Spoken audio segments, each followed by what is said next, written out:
The long-running saga of Renault's protest against Racing Point's copycat Mercedes brake ducts was finally resolved at Silverstone when the FIA stewards issued their verdict.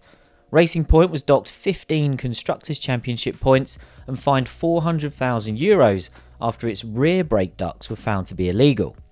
This was the end of a long journey stretching back even further than Renault's initial protest after the Styrian Grand Prix a month earlier, a journey that really started the moment the 2020 Racing Point first appeared in pre-season testing, bearing an uncanny resemblance to last year's Mercedes.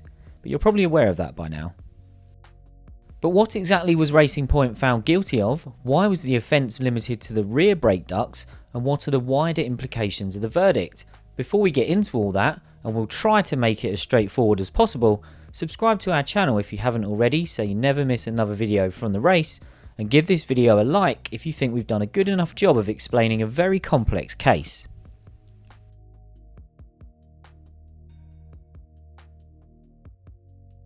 Renault's protest was specifically against the Racing Point brake ducts, which was a result of a rule change that made brake ducts a listed part for the first time in 2020.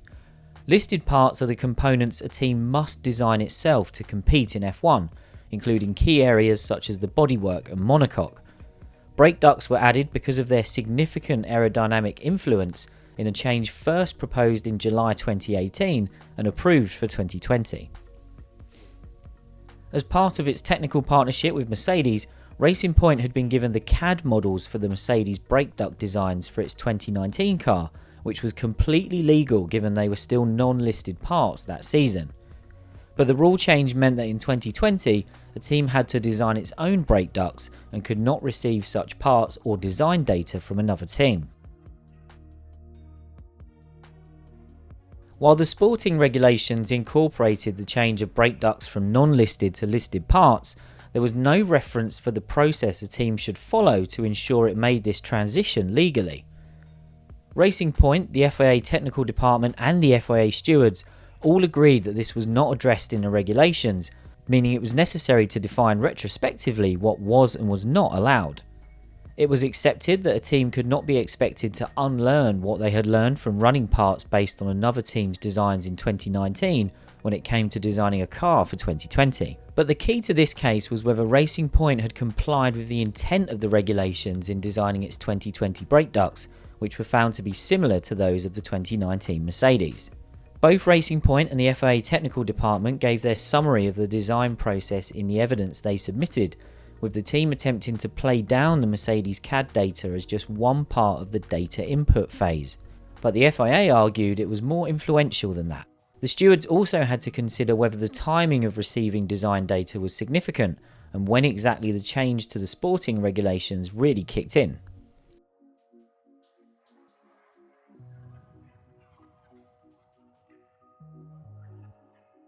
While Racing Point did have the CAD models for the 2019 Mercedes rear brake ducts, it did not pursue this design direction for its own 2019 car. This is because it was running with a higher level of rake and therefore the aerodynamic concept was very different. But when it came to designing the rear brake ducts for the 2020 car, Racing Point returned to the CAD models of the Mercedes W10 that it legitimately possessed and used them to design and develop its brake ducts for the pink Mercedes concept. As this car was designed to copy the aerodynamics of last year's Mercedes, the rear brake duct design now fitted in with the team's intended aero concept.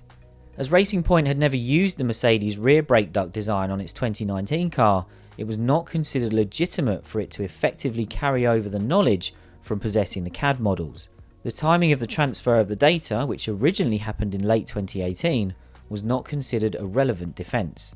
Crucially, the FIA technical department stated that had Racing Point sought to clarify this process, it would have been told it was not allowed.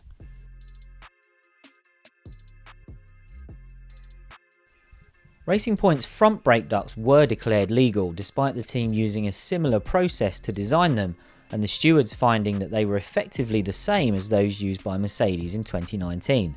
So why the difference? While the rear brake ducts weren't used in 2019, Racing Point did run what were effectively the Mercedes designs at the front last year. The FIA considered that this incorporated them into the DNA of the car which means Racing Point was entitled to use that knowledge and data to create its similar design in 2020. The FIA technical department stated it would have given this approach the all clear had Racing Point asked. This is because it would be willing to have grandfathered the design, whereby previous use would permit it to be carried over as a special case given the lack of clear rules on how to manage the transition of brake ducts from non-listed parts to listed parts.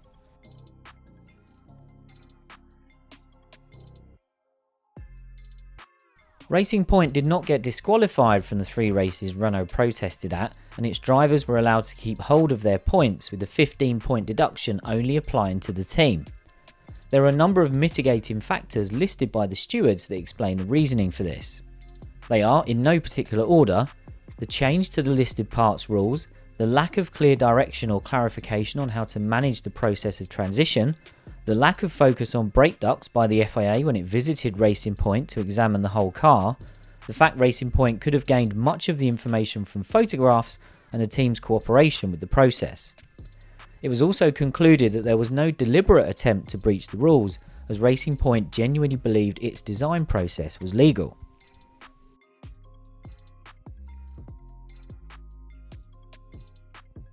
While the stewards ruled that the Racing Point rear brake ducts were designed illegally, they do conform to the technical regulations. So it was deemed that the penalty given for the Styrian Grand Prix was big enough to cover the advantage gained by this design shortcut for the whole 2020 season, meaning Racing Point continues to run the parts.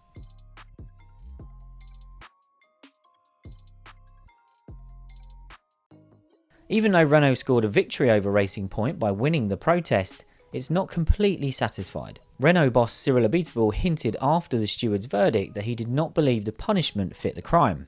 When asked by the race if Renault may appeal for that reason, he confirmed what had long been suspected. Renault may appeal even though it won, and it might not be alone. At the time of recording, Renault had not made that decision, but it is frustrated that Racing Point has been able to illegally develop an enhanced aerodynamic component and will be able to continue using it this season. Renault is also vexed by the consistency of the FIA's sanctions, given that last year it was found guilty of a sporting regulation breach, disqualified from last year's Japanese Grand Prix and told to stop using an illegal braking aid after being protested by, you guessed it, Racing Point.